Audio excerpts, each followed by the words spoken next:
अभी शरावत साहब ने आपके सामने रखी तो दादा मेरी धड़क का 100 साल पुराना भजन मेरे याद आ रहा है।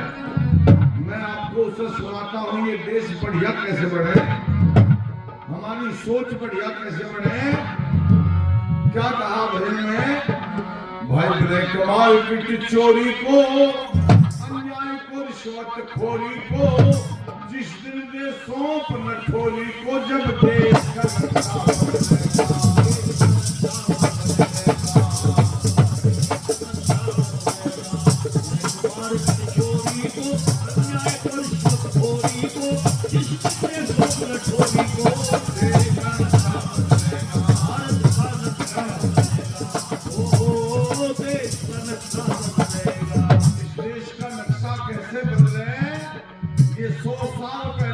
लिखा था दादा पृथ्वी सिंह बेधड़क ने। क्या लिखा पहली लाइन में, ब्लैक मार्केट वाले को जिस रोज लठोरी लग जाती,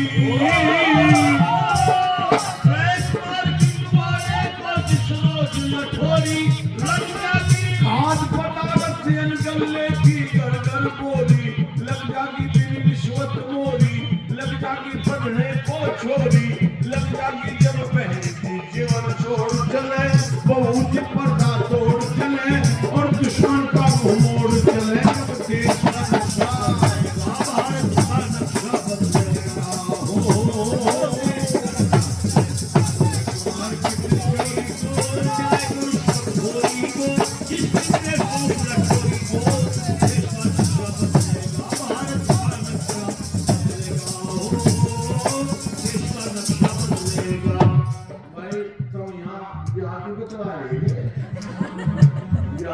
जब बंद हो गई और बतलाना है कि मेरी गैल जाने बताइए, मैं ब्याज करवा दूंगा। और जो हो गया हो तो बड़ी यही बात है भाई साहब। यहाँ बतलाना चौखा ना लगता था। क्या कहा, देश का नक्शा कैसे बदले, हर एक लड़का हर एक लड़की पढ़ने को स्कूल जाए, हर एक लड़का हर एक लड़की पढ़ने को स्कूल जाए, 20 साल तक घर ना आवे और माता पिता को भूल जाए, सब वेदों के अनुकूल जाए, देश हित में फांसी झूल जाए, पर बीए पास चमारी हो, भूषण रतन लुहारी हो और एलएलबी घसियारी हो, तब देश का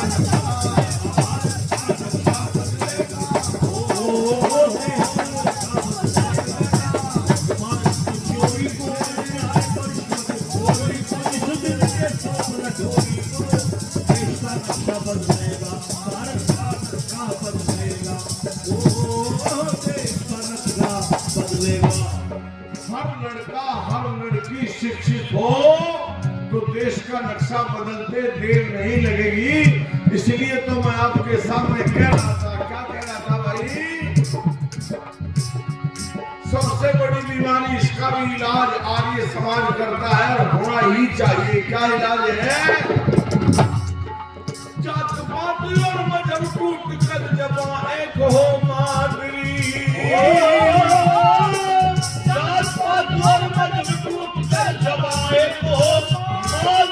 वही मोहम्मद वही धर्म सिंह वही फातिमा नाज़री हो, सबकी एक बिरादरी, क्या मुल्ला पंडा बादरी है, फिर मस्जिद मंदिर जा, कारीगर इनके अंदर जा, बड़ी चीजें पार समंदर जा,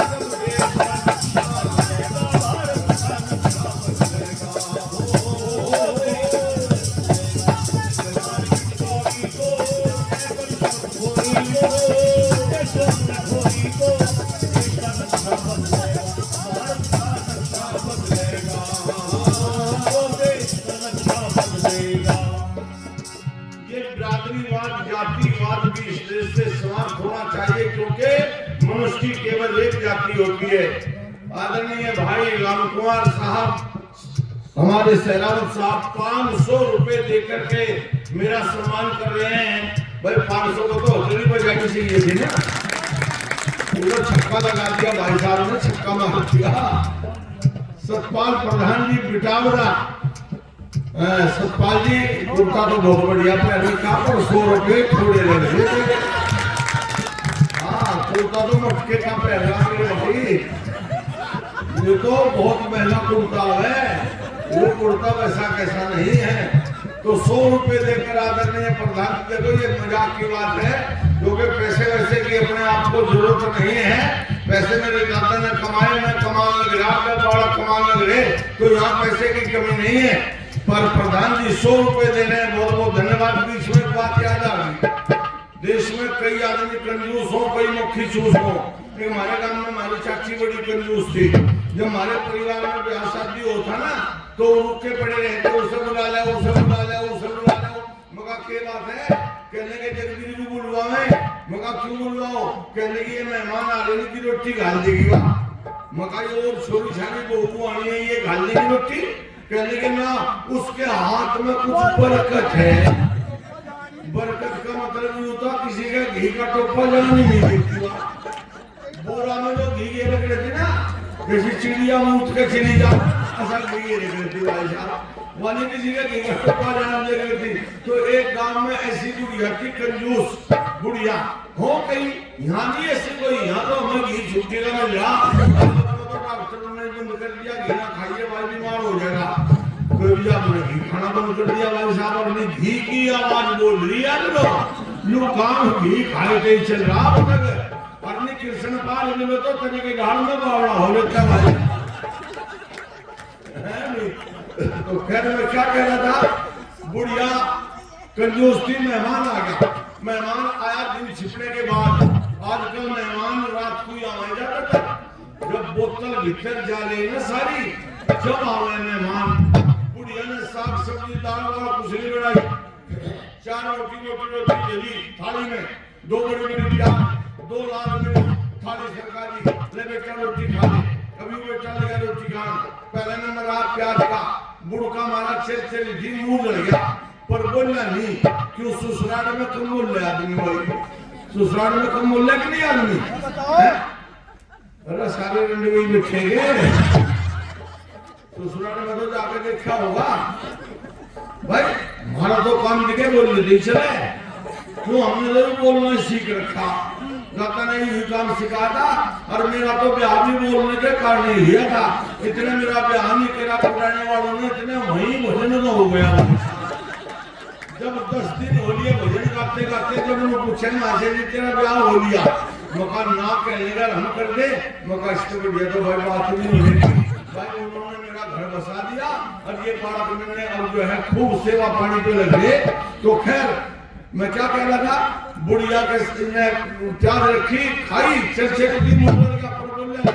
दूसरा नंबर आ मिर्च खाई, ज्यादा चल ज्यादा मुंगेरा, जब ज्यादा मुंगेरा तो आंख में तो पानी आ नहीं था, जब उसकी आंख में पानी आ गया, या इसकी सास कहेगी बेटा के बाद थारे घर सब ठीक ठाक भी है कि नहीं, कहने लगी घर तो सब ठीक ठाक है, या कहने की जब घर ठीक ठाक है फिर तू रोटी खाता हो रोए क्यों है, फिर आंख में पानी आ रहा, यूं कहने लगी मैं तो नहीं रोता, जब तू मर जाएगी ऐसे ऐसे फड़फड़ूट कौन हुआ होगा, ये जो पदार्थ मेरी थाली में सजा रखे थे ये कौन खुआगा। तो भाई ऐसी बुढ़िया जो है, एक आदमी ने कह लेगा माशे जी ऐसी बुढ़िया का इलाज भी है नहीं मुझ भाई, कहने का देख है तो है नहीं, पर मैं बता सकूं जो पिट्टो ना भाई, कहने का ना पिटन नहीं देने के बता दे, मगर गाड़ी की बुढ़िया को पकड़ो, हाईवे पे ले जाओ, गड्ढा खोदो, इसे आधी काट दो और इसकी कमर पे लिख दो मेरठ 35 किलोमीटर, मैं वही काम दे सका, गाड़ी की बुढ़िया को और कहीं काम नहीं देने की भाई, ब्लैक मार्केट चोरी को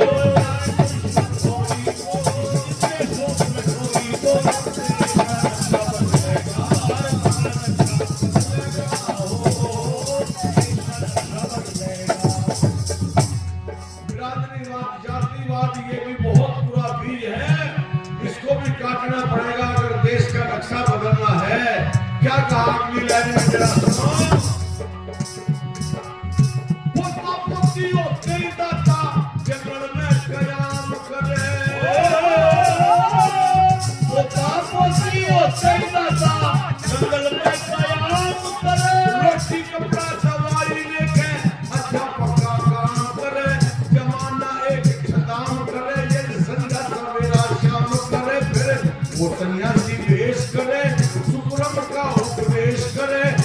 उसकी कदर नरेश करे।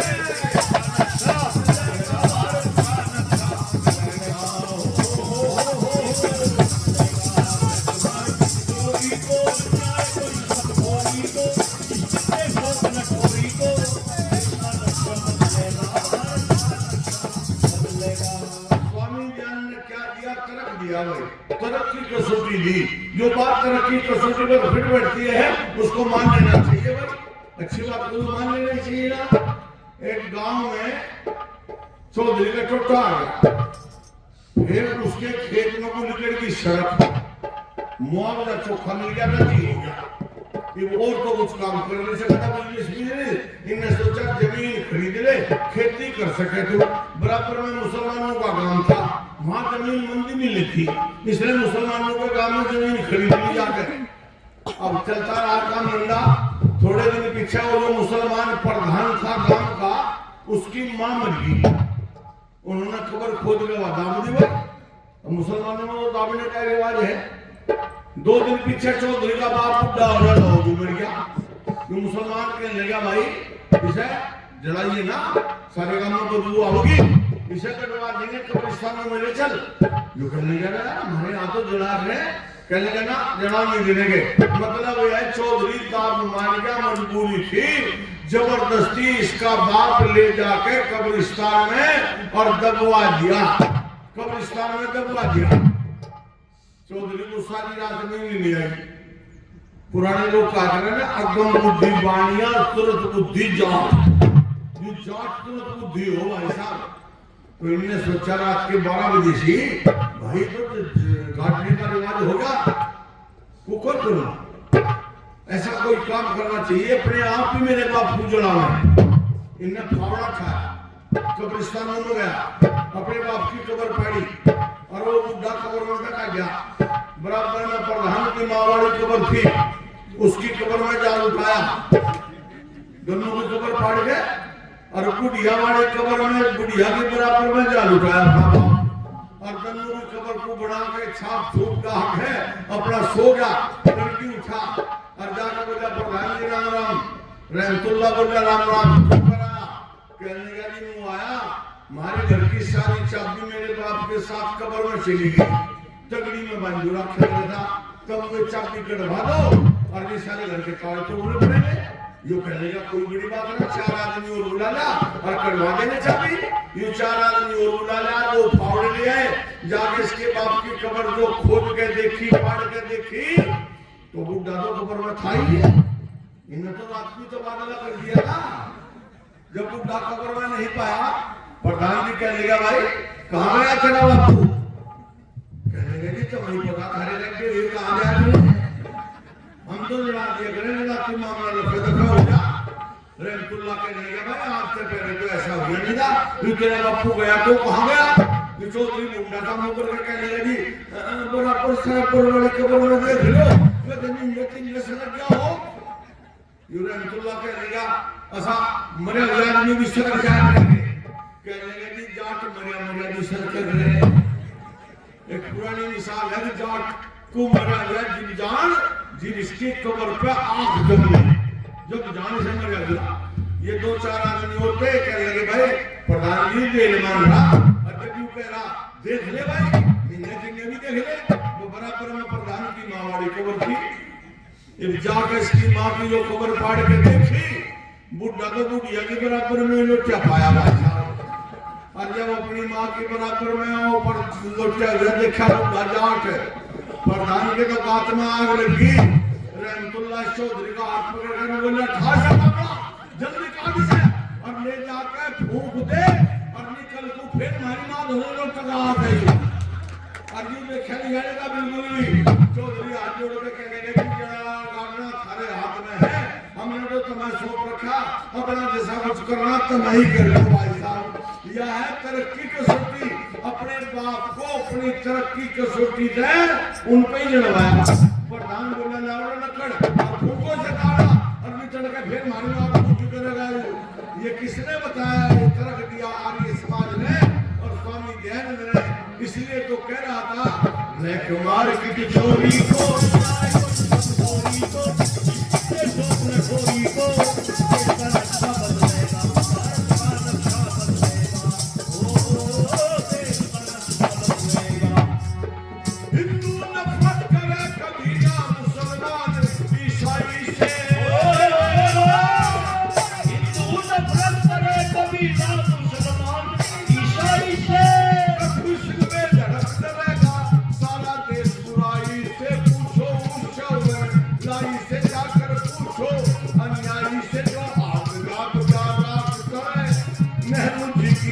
करे इसकी बनेगी धाक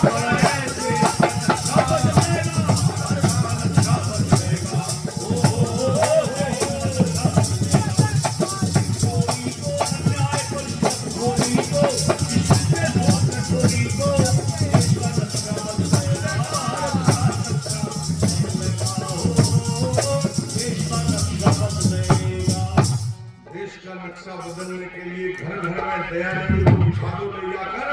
दयानंद के बगैर इस देश का सुधार नहीं हो सकता, क्योंकि समय हो गया है, रात का प्रोग्राम फिर शुरू होने वाला है। रात का प्रोग्राम बाकी है अभी भाई, रात को 8 बजे से 11 बजे तक, रात को 10:30 बजे तक ही कहे थे, पर हम 11 बजा नहीं मास्टर जी। रात को 8 बजे से 11 बजे तक का रात का प्रोग्राम फिर है। आप अधिक से अधिक संख्या में पधारें, और चाय का इंतजाम भी कर रखा होगा भाई, चाय का इंतजाम कर रखा क्यों कर भाई? हाँ, चाय का तो इंतजाम है, फिर वो सुंदर सिंह इसी इंतजाम पर लगे हुए हैं। चाय पी के जाना सब, शांति पाठ के बाद कार्यक्रम समाप्त।